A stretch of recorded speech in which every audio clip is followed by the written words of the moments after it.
옆에 있는 성도님들 같이 인사 나누셨으면 좋겠습니다. 예수 부활하셨습니다. 인사 나누시겠습니다. 아멘. 우리 한 번 더 우리 그 부활의 소망을 가지고 인사하셨으면 좋겠습니다. 우리 믿음으로 인사하실 때 우리도 예수님 안에서 이미 부활했습니다. 인사하시겠습니다.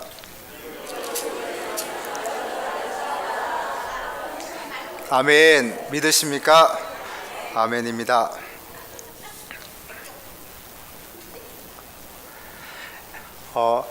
잘 아시겠지만 프리미어 리그라고 하는 그 영국의 축구팀이 있습니다. 최근에 그 저희 한국 선수가 보통 백인들이 있는 그 문화에 들어가서 주축이 되고 진짜 마음 깊이 있게 백인들의 그 찬사와 환영을 끌어내기 쉽지 않은 것이 이 아시아계 사람들의 현실임에도 불구하고 그것을 뛰어넘은 선수가 바로 그 손흥민 선수였습니다. 지금 한참 유럽에 있는 모든 그 축구 강대국에 있는 나라들이 4위권 안에 진입하면 참여할 수 있는 그 챔피언스 리그 8강전이 열렸었습니다. 그 8강전 1차, 2차전 두 번의 게임을 했는데 그 상대팀이 같은 프리미어 리그 안에 있는 굉장히 우승 후보로 꼽히는 그 맨체스터 시티라는 팀이었습니다.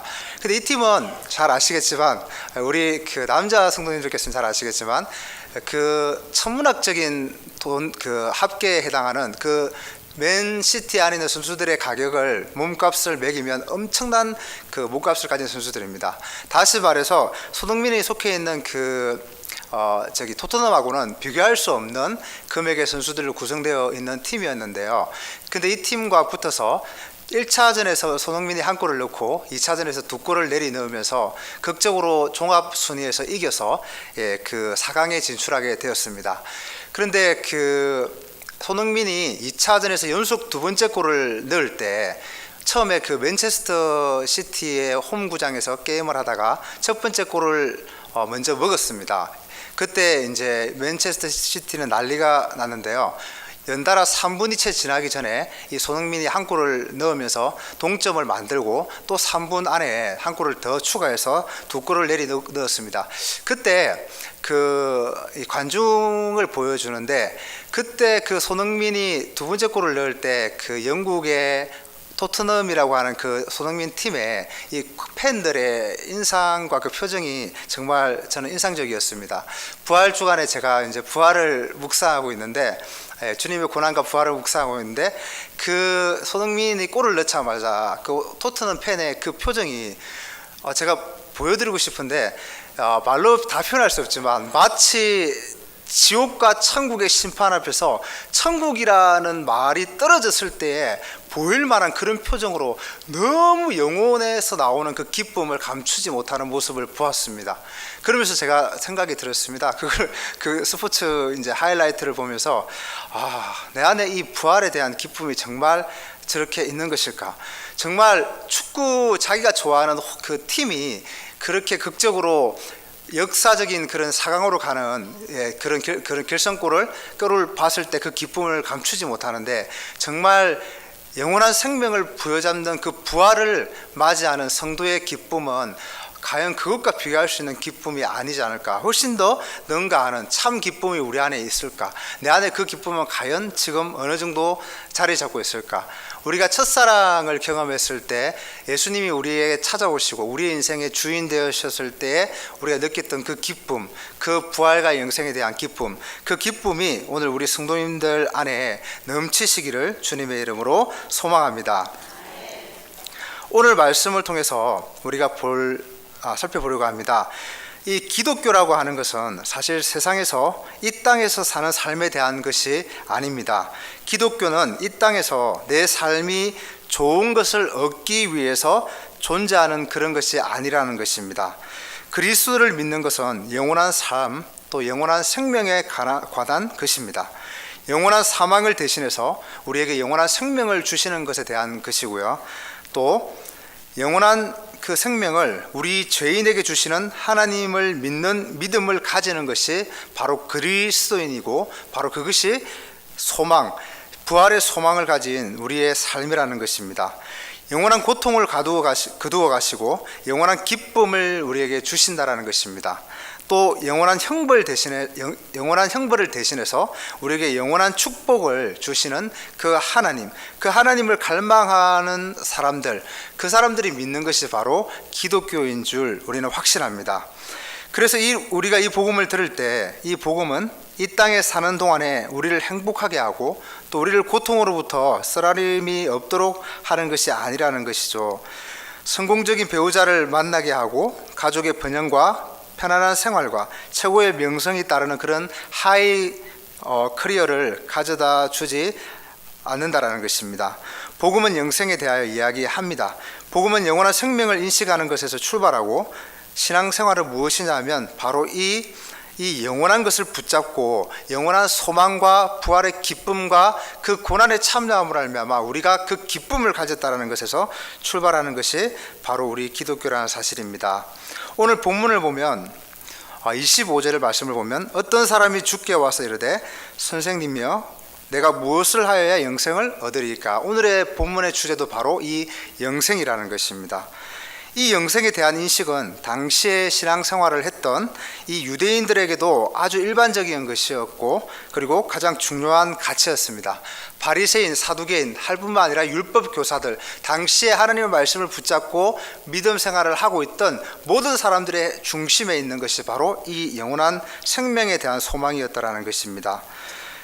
하지만 성경에서 배울 수 있는 한 가지는 이 영생을 인식하는 것과 이 영생에 대해서 우리가 지식적으로 아는 것과 그 영생을 소유하는 것은 다르다라는 것입니다. 복음은 영생에 대한 인식과 그 영생을 소유하는 것이라는 것입니다. 하지만 영생에 대한 인식만 있고 이것을 소유하지 않는 것은 사실 복음을 모르는 것이라고 성경은 우리에게 알려주고 있다는 것입니다. 본문의 배경에 보면 이 율법사는 개인적인 궁금증을 가지고 질문하러 온 것이 아니라 사실 보니까 예수님을 책잡고자 하여 바리새인 무리 중에 대표로 왔다라는 것입니다. 그들은 율법을 가지고 예수님이 가르치시는 그 구약의 허점을 고발하기 위한 의도로 찾아왔습니다. 율법 교사는 자기가 생각하고 자기가 행하는 것이 율법에 근거하여 그것이 얼마나 정당한가, 또 예수님이 이것에 대해서 영생에 대한 가치관이 얼마나 정확한지 시험하고자 그 의도가 거기에 들어있다는 것입니다. 율법사의 질문에서 찾을 수 있는 첫 번째 모순점은 영생을 얻기 위한 무언가 조건이 무엇을 해야 하는 것으로 바라보고 있다는 것입니다. 이 문제에 대한 그 정답의 접근을 사실은 전혀 잘못하고 있다는 것입니다. 영생을 얻기 위해서는 우리는 어떻게 해야 합니까? 바로 하나님을 아는 것과 그가 보내신 자 예수 그리스도를 아는 것이라고 성경은 우리에게 말하고 있지 않습니까? 율법사의 이런 모습은 사실은 정확히 이 땅을 살아가는 하나님을 알지 못하는 죄인의 모습을 반영하고 있다는 것입니다.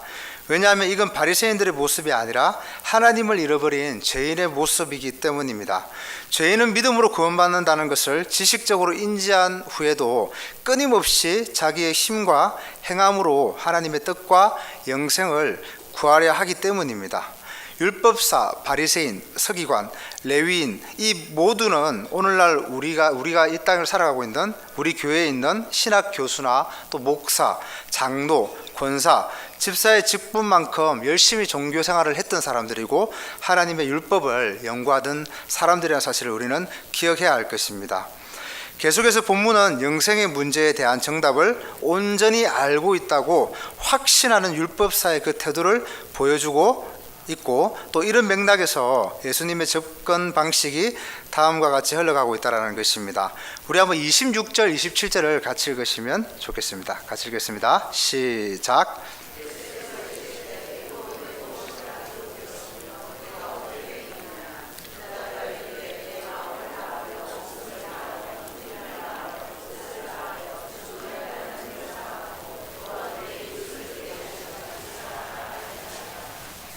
아멘.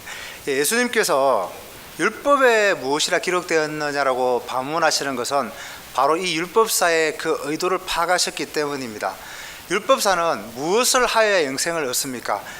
라고 질문을 시작했던 것이죠.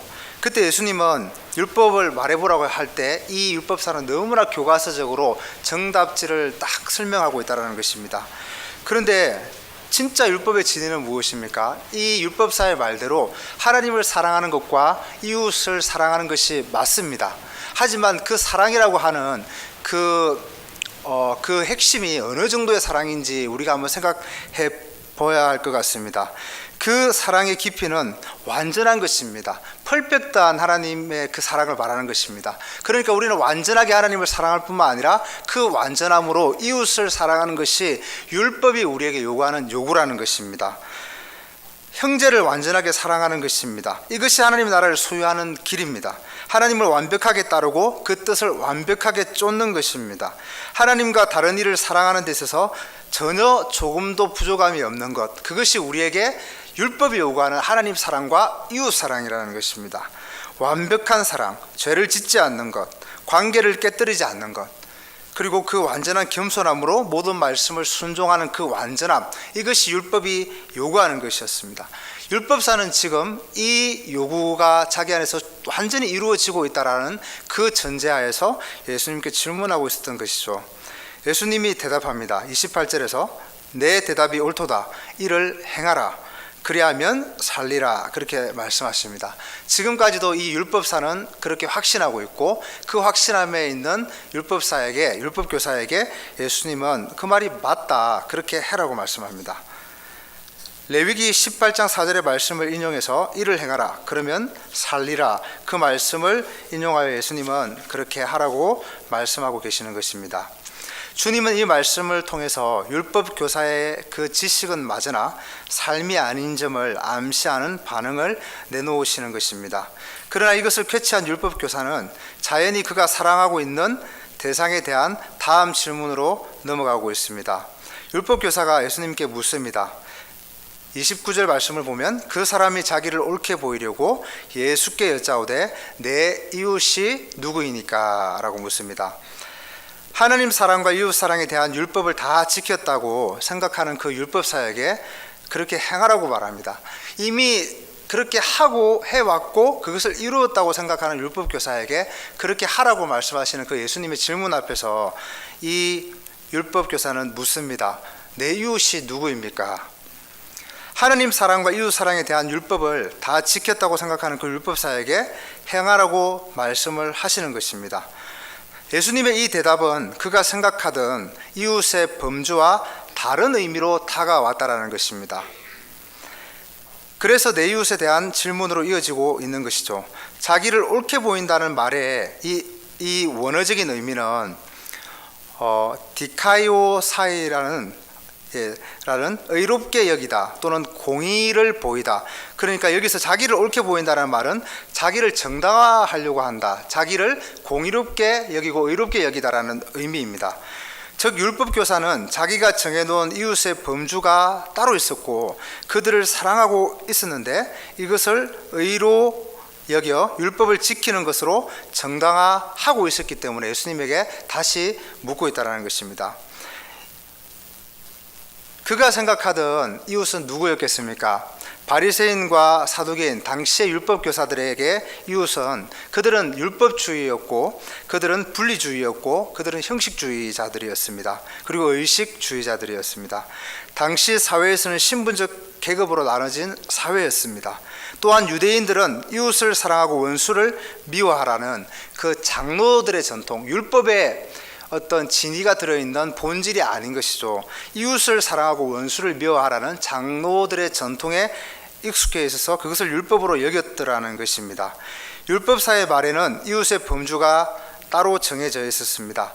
그래서 예수님에게 사실은 조소 섞인 말로 내 이웃이 누구입니까? 라고 물어보는 그 배경이 있는 것입니다. 하나님을 사랑하고 믿는 사람의 정상적인 반응이라면 그 바리새인과 세리가 함께 있을 때 이 세리가 하늘을 우러러보지도 못해서 고개를 땅으로 쳐박고 하나님 앞에서 저는 죄인입니다, 저는 하나님 앞에 고개를 들 수도 없는 죄인입니다 라고 고백하는 그 반응이 나와야 했더라는 것입니다. 하나님의 은혜를 받아 그리스도를 만나고 신앙생활을 하는 것은 극명하게 대조되는 부분을 보여주고 있습니다. 내가 가지고 있다고 생각했는데 그 믿음이 없는 경우도 있고, 또 내한테 믿음이 있다라고 생각했는데 또 그 믿음이 없다고 생각했는데 또 있는 경우도 있습니다. 예전에 한번 김남주 목사님께서 그런 말씀을 한 그 예화를 들은 적이 있습니다. 어떤 한 사람이 식당에 가서 맛있는 음식을 먹으려고 이제 생각을 하다가 지갑에 돈이 있는 줄 알고 식당에 들어가서 음식을 맛있게 먹었다고 합니다. 그리고 밖에 나와서 계산을 하려고 하는데 알고 보니까 지갑에 돈이 없었던 것입니다. 또 어떤 경우에는 돈이 없는 것 같아서 너무너무 먹고 싶은 음식이 있는데 돈이 없는 것 같아서 그냥 안 먹고 그냥 지나가고 보니까 지갑에 돈이 있었다는 것입니다. 이것처럼 성경에서 우리가 보는 것처럼 우리는 그 생명과 구원을 받았다라고 생각하고 있는데 진짜 하나님의 심판대 앞에 갔을 때 아닌 경우가 있을 수 있고, 또는 늘 의심하고 두려워하고 나는 정말 하나님 앞에 구원을 받는 게 맞는가 그렇게 했는데 열어보니까 이 사람은 하나님께서 택한 백성이었을 수가 있다라는 것입니다. 그렇지만 복음은 추상적인 것이 아니라 실제적인 것입니다. 복음은 내 의로 시작하는 것이 아니라 하나님께서 그 죄인에게 찾아와서 은혜를 베푸시는 것입니다. 반드시 그 터닝 포인트가 발생한다는 것입니다. 구원은 죄인됨에 자각 없이 일어날 수 없고, 이 땅을 살아가면서 세상에 치이고 관계에 치이고 나는 정말 가치 없는 존재라는 것을 느끼면서 나는 진짜 죽어마땅하다라는 그런 인생의 허무함을 날마다 밤새도록 고민한 그 사람에게, 그래서 이제는 하나님을 찾아갈 수밖에 없는 그 죄인됨의 자각이 일어난 사람에게 하나님께서 일방적으로 오셔서 은혜를 베푸시는 것으로 말미암아 일어나는 것이 바로 구원의 은혜라는 사실입니다. 회개가 동반되지 않는 믿음은 없는 것입니다. 그래서 성경은 이 회개와 이 믿음이 동전의 양면과 같다라고 이야기하는 것입니다. 믿음이 있는 곳에는 반드시 그 회개, 죄인됨의 자각이 일어나고, 내가 하나님 앞에서, 하나님의 법 앞에서, 율법 앞에서 아무 가치 없고 존재 없고 그 앞에 설 자격이 없다라는 것을 인지하는 것에서 일어난다라는 사실입니다.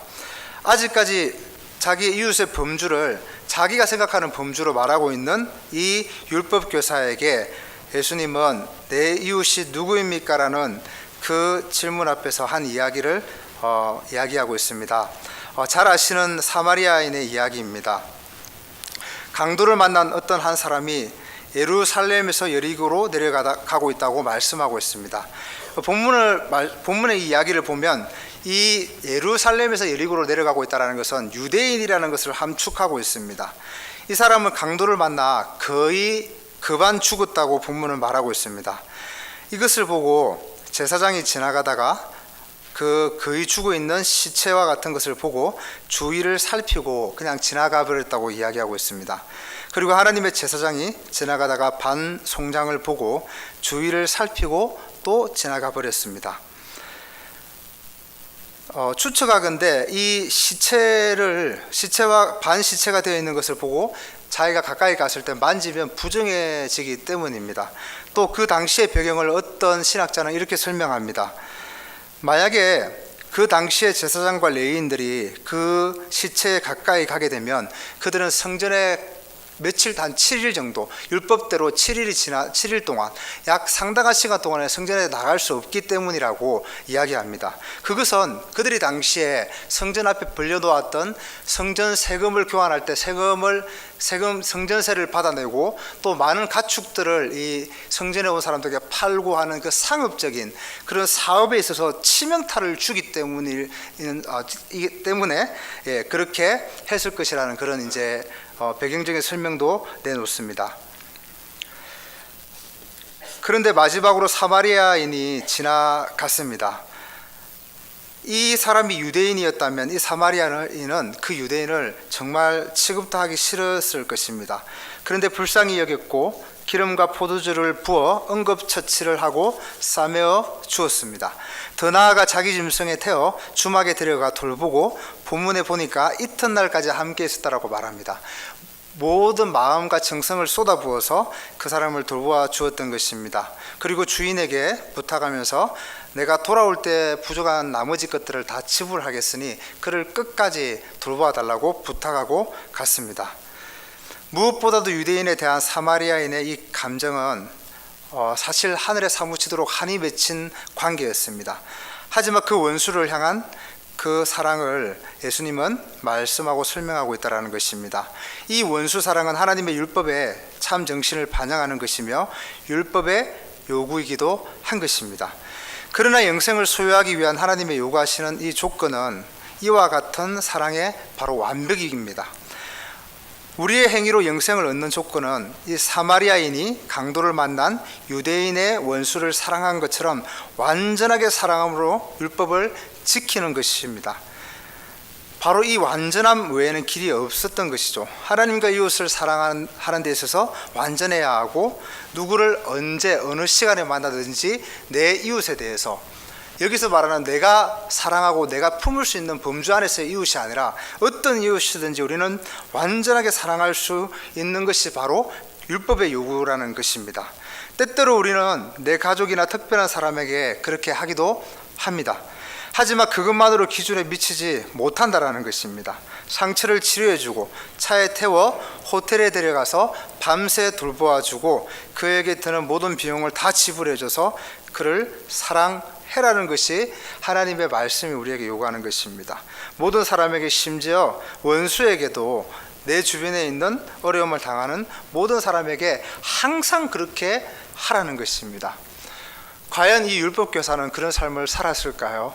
정말 자기의 힘으로 그 행위로 그 요구에 도달할 수 있었을까라는 질문입니다.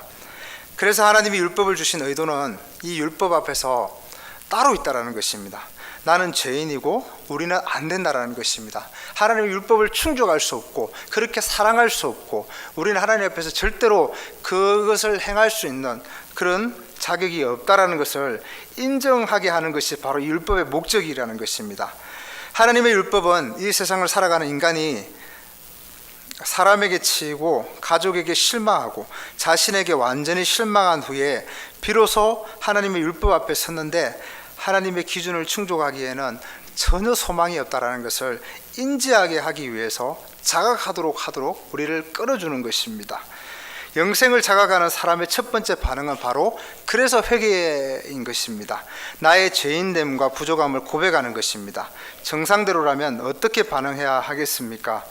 저는 누구에게도 그렇게 한 적이 없습니다. 저는 하나님의 말씀을 전혀 지킬 수 없는 사람이다라는 고백이 나와야 했더라는 것입니다. 저는 오로지 그런 방식으로 제 기준과 제 잣대로 제 자신만을 사랑한 하나님 자리에 가려고 올라간 교만한 죄인입니다라는 고백 말입니다. 자비를 베풀어 주십시오. 저는 어떻게 해야 할까요? 저는 죄인입니다. 주님 불쌍히 여겨 주십시오. 라는 고백이 필요했던 것입니다.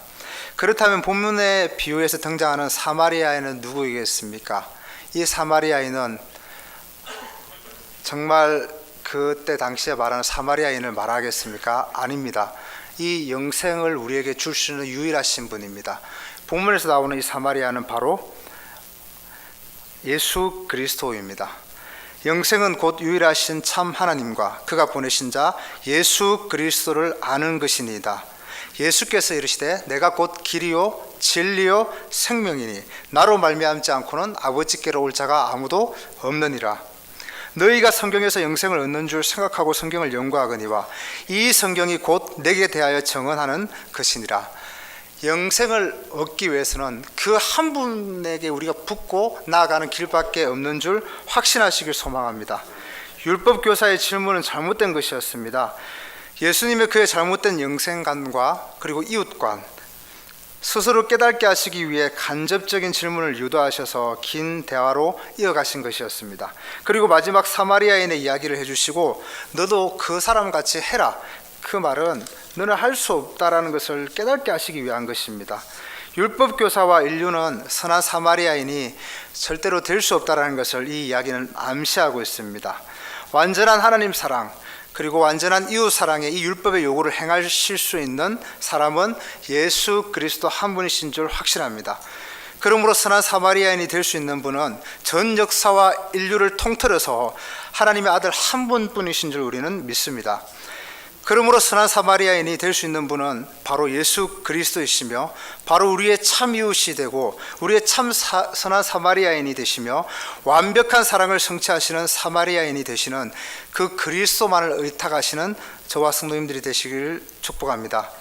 이것이 복음입니다. 복음은 영생을 인식하고 영생의 삶을 소망하는 것입니다. 복음은 나의 죄인됨을 고백하고 나의 선한 이웃이 되시는 하나님을 향하는 것인 줄 확신합니다. 저희는 타락한 이후에 이 영생과 부활을 알 수 있는 길이 완전히 단절된 존재였습니다. 하나님을 우리는 절대로 알 수 있는 길이 없습니다. 하나님이 그 아들 예수 그리스도 십자가를 통해서 우리에게 계시하시고 우리에게 알려주시지 않는 이상은 우리에게는 길이 전혀 차단된 상태였다는 것입니다. 하나님의 그 십자가를 통해 하나님을 계시하셨기 때문에 그 은혜로 인하여 영생을 얻게 되었습니다. 이 복음만이 십자가와 함께 오직 그리스도만을 제시해 주어서 그리스도에게 사로잡히게 한다는 사실을 믿으시길 소망합니다. 우리의 이 땅의 삶에서 우리의 힘과 우리의 노력으로 이 영생을 이루어갈 수 있는 방법은 아무것도 없습니다. 우리는 예수 그리스도를 붙잡으며 오직 그분만을 의존하며 그분만을 믿을 때 우리가 그것을 유지할 수 있다는 것을 기억하셨으면 좋겠습니다. 십자가를 통해서 우리는 하나님과 화해되고 하나님의 정의로운 심판이 충족되고 죄의 저주가 제거되고 징벌적 그 벌금이 완전히 치루어졌다라는 것입니다. 저희들의 구원과 영생은 그리스도의 죽음에서 이미 완성되었고 이 복음으로 우리를 십자가의 소유자로 만드신 줄 믿으시길 바랍니다. 예수 그리스도께서 우리가 그의 죽음의 혜택을 즐기실 수 있도록 자신을 우리와 나누셨습니다. 이 죽음의 혜택 앞에서 그리스도의 십자가와 신자의 부활의 소망으로 말미암아 이 기쁨이 1년 내내 충만하시는 우리 신을 중보교회 성도님들이 되시길 주님의 이름으로 축복합니다. 아멘. 하나님 감사합니다.